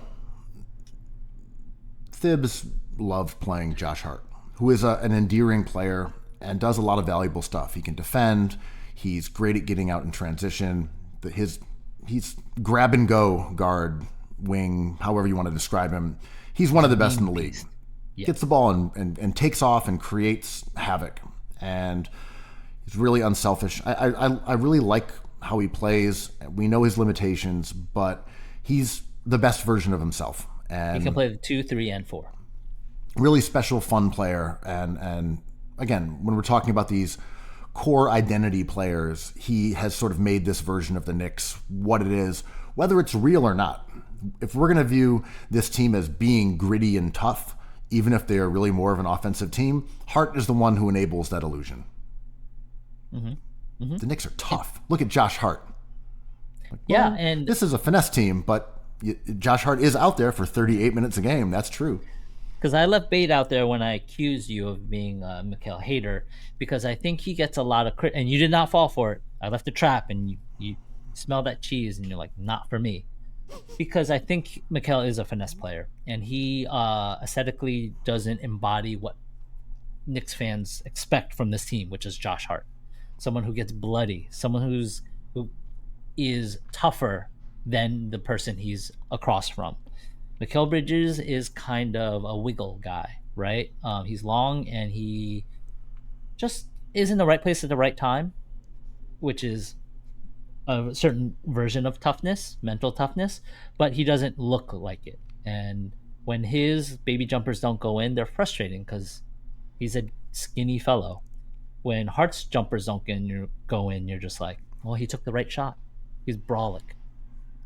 Yeah, my main thing with Bridges is that despite his limitations as a really viable star, he had that great run in Brooklyn, but it did seem like it was kind of a fluke after in retrospect. guess, At the time, we're like, damn, this Bridges he's on the level of Jason Tatum. He is a star. I love that. I said that on this pod, and he was for did. like a month or two. No, he was balling, and now it's apparent that he was on a heater better than- at the exact right time. Yeah, and he was better than Tatum in that series before Tatum got hurt. But he was also had a fluky year with Chris Paul. After a few good years, and I think this is like what we saw with the Knicks is what he is. He's not defensive player of the year like he was in Phoenix, but he's good defensively. He's not a very efficient player in terms of true shooting, but he's good enough. This is who he is, and he got paid for it. The Knicks build worries me because they have not addressed their needs. They have done fan service. They've paid players that were successful for them in recent memory. They need a ball handler. They need space because they got lucky last year, and OG and Cat were relatively healthy. But you got to expect some of these guys who are famous for missing games to actually miss some games. And while they added a few pieces for rotation minutes, the ball handling and the spacing with one injury just vanishes on the Knicks. Well, yes, I do think Mikal Bridges has been proven to be a little bit of a Chris Paul merchant, like everyone who plays with Chris Paul. Shout out to the god, Chris Paul. You're just man. all Chris Paul merchants. And I'll be interested in seeing if Wemby's efficiency dips again this year, like without Chris Paul. Probably will. Because we don't even think about him as a Chris Paul merchant, but they're all Chris Paul merchants. He started They're all every are. game. Yeah. All of them. Nerlens Noel went there. Most efficient player in NBA history, along with Tyson Chandler and DeAndre Jordan. Like, there seems the to over be on Zoo this year. a common denominator. It's just Chris Paul. So, yeah, Mikal Bridges may have been a Chris Paul merchant, but again, he's a good player. And the reason I brought up... himself, and then he was good. Yeah, he might have just been vestigial heat from being around Chris Paul. But I think this version is appropriately mostly what he is. And I'm saying this to defend him. As much as I like Josh Hart and how he represents this idealized version of what a New York Knick is supposed to be, Josh Hart played too much. Yeah. He should not have been on the court that many minutes. And I think one of the reasons that Thibs got fired was that Leon Rose and Rosas, the Rose brothers, said, hey, we have a vision for what this Knicks team is going to be like. And some of it is with Mitch and Cat together as an oversized Minnesota-ass lineup.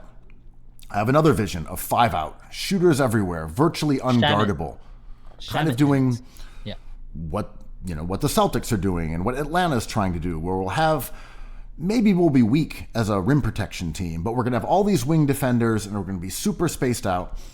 And Thibs said, I hear you, dog. I'm just going to play Josh Hart more minutes per game than anyone in the entire NBA. And make sure that those two ideas you have, we just never see. There is no evidence either direction whether they work or not.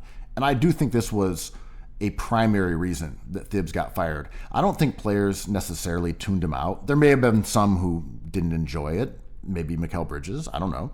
But for the most part, I think it was that he would not try things that the front office was interested in seeing. Bridges is a guy who you actually don't have to take off the court. There is never a moment when you can say, he's fucking things up. Because he plays defense, he can shoot threes, a little bit of ISO. Again, he has his limitations as a creator, as a decision maker, but you can have him on the court in your opening lineup, in your closing lineup, in your big lineup, in your small lineup. It doesn't matter. And for I feel every like single team in the NBA, all 30 teams. Anyone you're playing in any situation, you can comfortably have Mikal Bridges on the court. And I think that's something that's definitely worth paying for. I agree. And, back to the God Tibbs, who, gosh, beloved coach. It was time for a change, but he won so many games. He was a couple games from the finals. I think at the trade deadline, he was like, okay, did you replace Dante for me? He was the connective player for me. Did you get me a Randall type guy? Who'd you get me? And they're like, Delon Wright. And he's like, well, then I'm fucked. And I was going to save Josh Hart, but now I can't. So however many accolades we throw on, how many roses we throw at the feet of Leon, he didn't make the right moves at the right times. And I don't know if they were out there to make. But Tibbs didn't have all the weapons that he could have used until, whatever, desperation is mother invention, whatever. But he finally played Delon Wright when he had to, and it was fascinating. And it worked as a change-up for a second. Maybe T-building wise, you make your core players happy. Mikal Bridges took a few $1 million less, and it's always funny when people are like, big deal, it's only a handful of millions of dollars less. I'm like, people don't get rich by giving away money. He did it as a favor. Even though he's getting 150 of those, he's not giving you 3 or 4 out of the kindness of his heart. He wants you to get a player that helps the team so he can be a 3-and-D guy and not a creator. The counterpoint to whether or not Thibs had the right weapons at his disposal would be that his disinterest or unwillingness to try out guys like Landry, it did also it didn't allow enough information for the front office to, in my opinion, confidently say, here's what we need. If he had said, I'm going to play 2-guard lineups a lot with Brunson and Deuce, because I think we need another creator on the court, another ball handler. We just need more of that kind of activity. And they try it, and you see the offensive dividends, but it's just too hard to defend. Maybe you sit there and say at the deadline, let's bring back Grimes. Let's go out here and make a move to find a big guard. I don't know who it is. I don't know if there was a great solution out there. But if you don't try it, then you're going to say, we have limited ammunition here. We don't have a lot of draft capital. We need to take care of it. To say we're going to commit that to an idea that we don't know that Thibs is even open to, you kind of have your hands tied. And again, I just think this was a big part of that schism, was that Thibs didn't give people any information other than what he wanted to provide. You know what always provides? All of the information that you need, whether you know it or not. Ja and cookies. Not Ja Morant, Ja Rastafari. Cookies. Cookies.